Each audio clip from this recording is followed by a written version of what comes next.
everyone. Good morning. I am sounding a little bit husky today. I was up coughing in the night, so I'm not sure if I'm going to be able to make a whole hour and a half, but we will see. When I have throat troubles, Ananda will intervene if I'm pushing it too hard. If you could all type yes if you can hear me, that would be fabulous. And then I know I'm not talking to myself. Yes, yes, yes. It's wonderful. Okay, a little bit of retreat business first. We had an amazing 3-day retreat in Sedona last weekend, and it was amazing. 30 people, open-hearted. We had an open mic where we had several new channelers practicing their channeling in front of a live audience for the first time, which was wonderful. The weather was very kind to us, and we got to sit by a pool. One brave person went in. We had a hot tub. It was awesome. Those recordings are available on the web shop. They're on sale until the 27th of February for $79 for all of the recordings. The full price is $120, and that will come into effect on the 27th. I have been told by Carol to let you know that there are 2 spots for females in a shared room at the residence we have for Crete. So we're giving everyone who's a member priority in terms of bookings. That page has not actually gone public yet. So we also have a 1 room in New Zealand for a female in a shared room that is still available.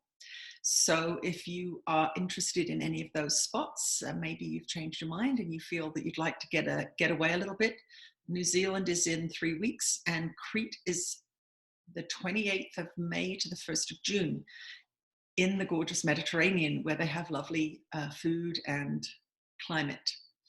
So that's it for business. In case any of you are wondering, this is a piece of my artwork here, and it's a collage. It's little bits of paper ripped up, and it was really fun to do. My whole room is little bits of paper right now because that's my art form of choice at the moment. So let's see what Jesus has to say to us in his introduction today.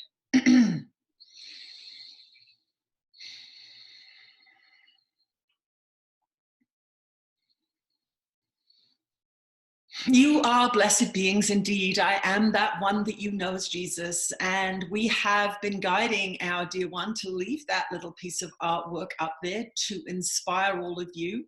It is indeed one of her great passions, and it is important for you to understand the role that creativity plays in your spiritual development. You are made in the image of God. You are innately creative. And of course, you are creating and miscreating all the time. Creations mean things that are made of love, from love, for love. And miscreations are those things that the ego is manufacturing using your tremendous creative power. So one of the roles that art plays, and we will say art because that is generally how you perceive creativity. But when we say art, we mean anything that is creative, anything that takes you out of the mundane daily chores of life, whether it be pottery or planning and planting a beautiful garden, writing, music, singing, dancing, any of those things. What you are doing when you participate in those activities is you are aligning yourself with your godlike structure. So when you say things like, I don't have time for that, you are in fact thumbing your nose at one of the aspects that makes you made in the image of God, which is that you are naturally creative. All that is source energy loves creating all kinds of things in all kinds of dimensions, in all kinds of ways, with all kinds of configurations. And it is how you upload information into what we will say the master hard drive of the universe, experience. So when you are watching somebody be creative and being entertained by it, it is very different than you participating in creativity and getting fulfillment from it and inspiration from it and excitement from it. When we observe this being, for example, she has come to understand her guidance system very well. And she understands that if she does not have creative projects such as this beautiful collage on the go, life seems to lose some of its sparkle. And indeed it does, because that sparkle is your alignment with the creative juices that Source has given you as an amazing gift.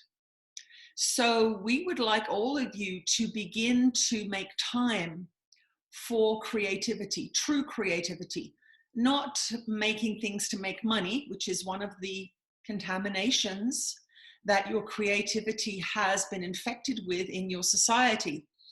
It's okay to make pottery if you're going to sell it. It's okay to make jewelry if you're going to sell it. We do not want money to come into your creative equation at this time. At some point in the future, you may decide that you would like to turn your creativity into something that will provide you with some abundance. But right now, we would like you to keep it clean and pure. We don't mind if you finger paint. We don't mind if you glue little pieces of paper together. We don't mind if you take singing lessons. We don't mind if you take guitar lessons. We don't mind if you go to the back of your closet and get out those art supplies that you put away so many years ago. We would like all of you in this group to dedicate, now we're going to give you an assignment here.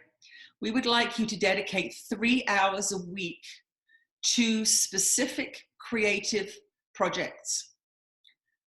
So what we are asking you to do is the same thing that we are asking you to do when you do the lessons of A Course in Miracles. You are prioritizing something that from Spirit's point of view opens up your mind and heart in a way that ordinary workaday things do not. Now, if you are fully present and you are well into evolving your ability to maintain presence in all kinds of activities, you can bring a really spiritual aspect to anything that you do. But for now, we want to encourage you to participate for 3 hours a week, something that is truly creative for you. Now, some of you may have put aside your creativity for many years, and you'll be in a little bit of a panic right now because you'll think, I have no creativity, I don't know what to do. That is not true. And if you are one of those beings that is really shut down with your creativity, all the more reason to do it. All the more reason to do it, because it is going to give us access to aspects of your interior world that we do not easily get access to until you're sitting down quietly, focusing on a creative project. This is one of the ways that Spirit loves to connect with you. So if you are heavily into reading the Course, studying the Course, doing the lessons, but you are not participating in any creative endeavor, you are missing a wonderful opportunity that allows Spirit to connect with you. So if you are one of those people that is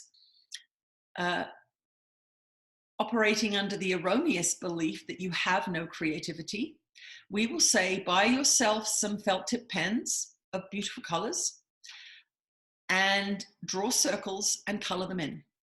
Get yourself a drawing pad and just draw circles and color them in. You may think that this is childish. You may think that this is a waste of time. But what you are doing is you are sending a message out to your guides and teachers, to the universe, that creativity is something that you are interested in now. Creativity is something that you are opening to now. And what you will find as you get tired of drawing circles is that you will begin to draw other shapes. You will begin to get inspirations. You will begin to get ideas. You will, in fact, begin to open up that creative channel. So why are we assigning this to you now? Well, the reason we're assigning this to you now is because this is going to help you handle the escalating energies. When you are in a creative channel, let us say, because when you are being creative, you are channeling information. You are channeling ideas. And as you channel information and ideas, that channel, even though it may feel as if it's rusted shut, will begin to open wider and wider, and it will facilitate the incorporation of the increasing energies and information that are coming your way through the light that is hitting your planet, through the vibrations that are hitting your planet, through the messages that Spirit is giving to you, through your receiver, which is your consciousness. So we really want you to see this as part of your ascension program. Now, those of you that are extremely busy will find resistance arising and saying, I haven't got time for this. That is a clear indication that you need to make time for this. If you cannot, over the number of hours in a week, find 2 or 3 hours to relax and do some creative project, you are missing something very important in these teachings, which is that creativity is a doorway to spirituality. So that is our opening statement for today, and we would like you all to take it very, very seriously. And in using the word seriously, we do not mean seriously. We mean make time for it, get excited about it, purchase some supplies if you need to, look at some YouTube videos about some creative ideas that you may have had. Our dear one in her home territory has been making resin pyramids full of crystals and spirals of copper wire and jewels. And we will tell you that in those hours when she's making those pyramids, her frequency is much, much higher than it is at any other time during the day, except perhaps when Delphi makes her laugh, and that is one of the peaks of her frequency. So she has learned how to manage her frequency. She does jobs that she is less inspired by in short bursts, an hour or so, and then she intersperses that with things that are much more pleasurable for her and bring her frequency up. So this is a quality that she has developed over years and was initiated during her time as a professional painter. And she had to learn to manage the painting time, the exercise time, the bookkeeping time, all of these sorts of things. So this was something that was innate to her, and it was innate to her because we were telling her it was important by influencing her through her guidance system, giving her ideas for paintings, giving her inspirations for all kinds of things. And she was a great listener. And that intense focus on creativity in the early part of her life was a major factor in keeping open her ability to communicate with us. So see this creative as assignment, not as something to be resistant to, not as something to judge or to fear, but to see it as something that is a very, very important part of your ascension process. We will return shortly. There you go. Art. It has been, art and spirituality have been two of those things that have always been with me, regardless of where I live, how much money I have, who I'm married to or not married to. They are just there all the time. And in actual fact, I have a picture of me when my oldest son, Alex, is 2 days old. His father is holding him in the back of the picture. And in the front of the picture, I am doing a tapestry weaving because I was adamant that having children would not erase my creativity. I knew innately that if I didn't have my creativity, I would not do well. And so even when my infants were tiny, tiny babies, I kept my artwork up. For those of you who are parents and are using that as an excuse, it's not an excuse. Okay, let's get to our questions.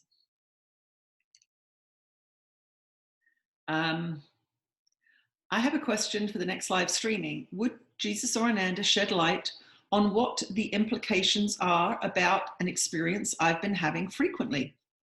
I shed tears and feel something more like sadness when I'm touched by a beautiful memory or beautiful music, beautiful lights that remind me of the divine, or witnessing beautifully expressed expressions of redemption.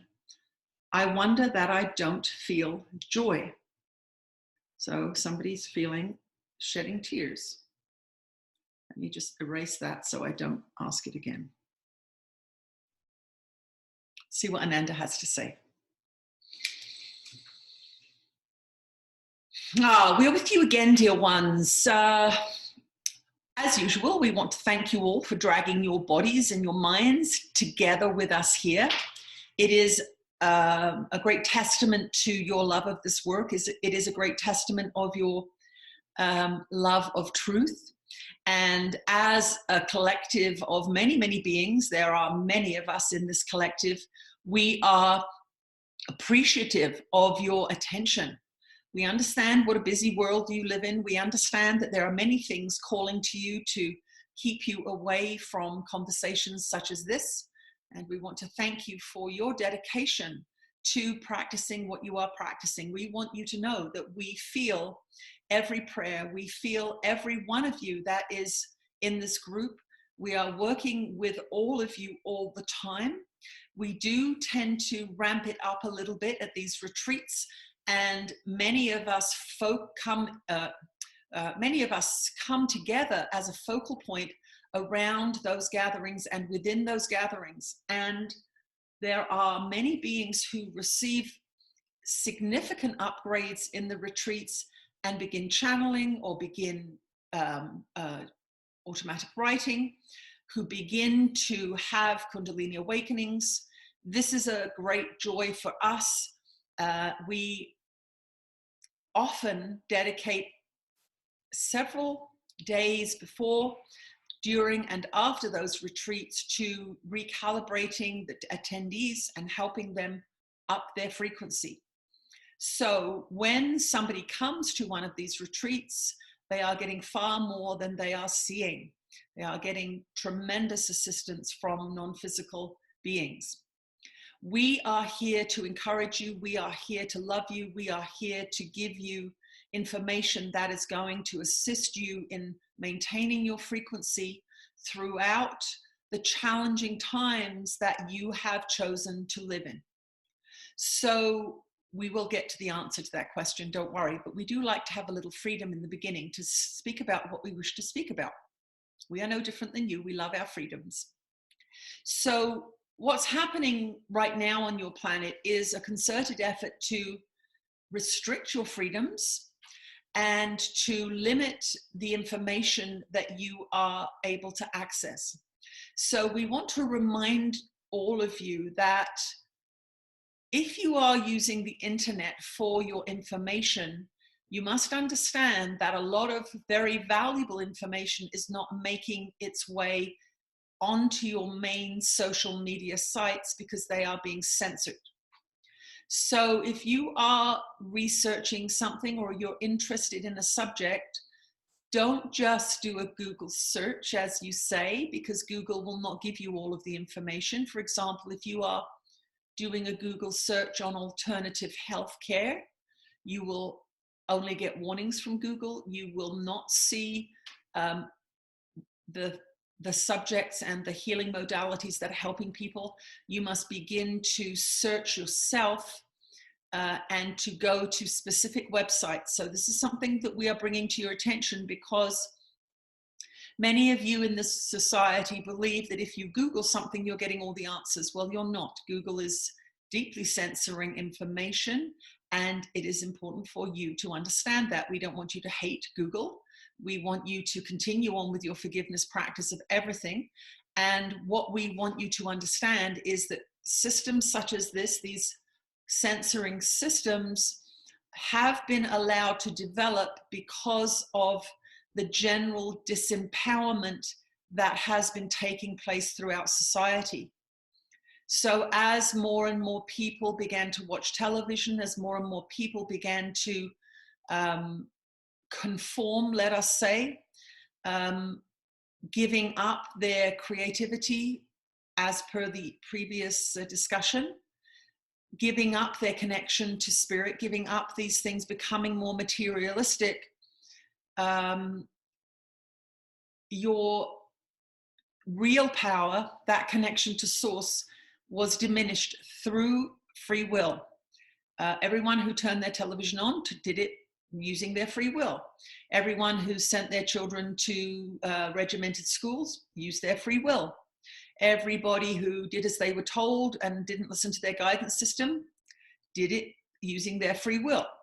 So what's happening now is a turnaround, and the systems at play do not want that turnaround to happen. So we want you to be aware of that and know that alternative lifestyles, alternative remedies, alternative ways of creating abundance, alternative everything is becoming less and less and less visible in these mainstream media platforms. So now to the question. Why does this being feel sad when she listens to beautiful music? Why does this being feel sad when she goes back to a lovely memory? Well, there are two ends to every stick. And often you're grabbing the wrong end of the stick unknowingly, but your guidance system is telling you that you're grabbing the wrong end of the stick. So let us say there is a beautiful relationship in your past that when you think about it makes you sad. Now, if you're grabbing the right end of the stick, it would make you happy. That means that you are grateful, you are appreciative that you had that experience. You can feel those feelings that you had when you were with that person. That is the way to engage with that memory. If, however, you get the wrong end of the stick, which is that relationship is over, that person is no longer in my life, I am alone now, maybe I won't ever find anyone like that again, you will be given feedback by your guidance system in the form of sadness. So this is what's happening with this particular person, and it happens very, very unconsciously and very quickly. So for the being who asked that question, the next time you retrieve a memory, we would like you to pay attention to what thoughts are associated with that memory. Are they thoughts of gratitude and wow, what a wonderful time that was? Or are they thoughts of that has passed, that is no longer in my life, I'll probably never get that again? So these are the kinds of mental disciplines that the Course in Miracles lessons will really, really help you with. Because most people, when they have a memory surface, the memory itself is triggered by something. So in fact, your memory of a lovely relationship could be triggered by a thought that you believe that says, I'm tired of being single, I don't want to be alone anymore. That old memory can come up, but the frequency of the prior thoughts is a little, we will say, negative in that sense. I don't have. So when you are crying at something that is beautiful, there is often this grabbing the wrong end of the stick. Now, the other thing that we want to bring to mind here is the fact that you are extremely emotional beings. You are some of the most emotional beings in the galaxy. This is something that extraterrestrials are very, very interested in and find quite fascinating. And they will, in fact, visit people who are extremely emotional so that they can come to understand what's actually happening, because highly evolved extraterrestrial beings have gone from that emotional volatility even though they didn't have it as much as humans, they have come to a place of peace. And so they do not get those extreme highs and extreme lows that you find so terribly hard to handle. So you are naturally feeling creatures. And your society has, through the education system, damped down those feelings. It's told you to think rather than feel. It's told you that your emotional guidance system is untrustworthy, misleading, treacherous, all kinds of stories about the feeling body. So most of you are not well acquainted with your feelings. Most of you are well acquainted with what you think, what you believe about things, what you think you know about things, but you are not clear on your feelings. And this is, of course, one of those areas that we want to cultivate. So when something is a piece of music or a beautiful song, this often happens when choirs are singing, or somebody who has a beautiful voice, it can actually move you to tears. That is one of those situations where your feelings are just too big for to be contained. And there's nothing to be ashamed of. There's nothing wrong with you. But those two different expressions of sadness, or tears, we will say, because the overwhelming beauty of something isn't sad. It's just that it elicits in you so much emotional response that it cannot be contained, and it oozes out of you in tears, laughter. These are things to enjoy. These are not things to ridicule or to judge.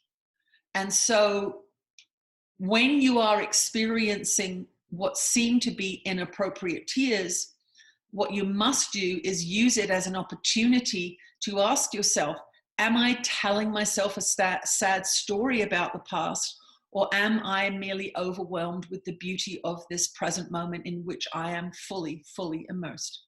We will return shortly. Okay. Let me just have a little sip here. 30 years ago, I built the largest sculpture of my career as a sculptor, 40 feet tall. Life is just a song. It took a full year of my life to design, negotiate, engineer, and 8 months to weld steel rods and plates. This was located alongside one of the city's main freeways.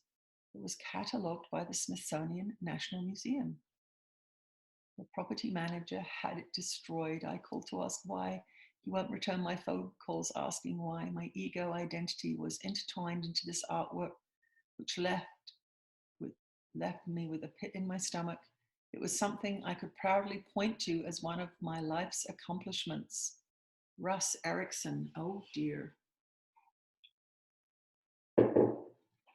Why don't we see what Jesus has to say about Russ Erickson's sculpture being destroyed? As I looked at that, I don't normally look at the chat for questions, but I did today, so maybe that one's meant to be answered.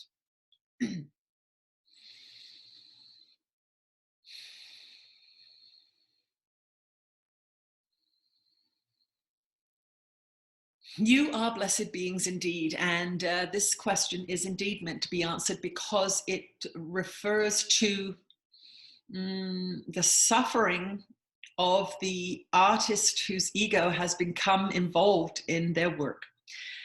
Your job as a creator, an artist, is the creative process. That is your assignment.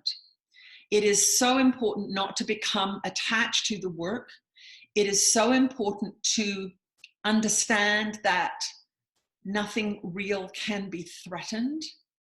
That means that your experience, the beauty and the passion and the focus of creating that piece of artwork has been uploaded into your hard drive, and it is indestructible. What's happening for this particular artist is they are allowing their attachment to the pride to cause suffering.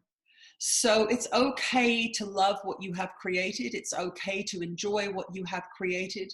But one of the things that an artist really must learn is to let go of their work and let it have its own journey. So this experience for this particular artist applies to all of you. Do not become attached to your art. Do not feel as if it's yours. The creative ideal, the creative energy, the creative imagery, the creative impetus belongs to the universe. It belongs to source. It did not come from you, but it came through you. And this will give you a way to handle these feelings of upset. What's happening in your mind is you are telling a story. Somebody hated this, something was wrong with it. This being who destroyed it is bad, does not appreciate art. And every one of those thoughts, if you believe it, is going to cause you suffering. Something has happened within that environment through management shifts, through ownership changes, where that particular piece of art was no longer appropriate for the space, given the beings that now are involved in that time and place.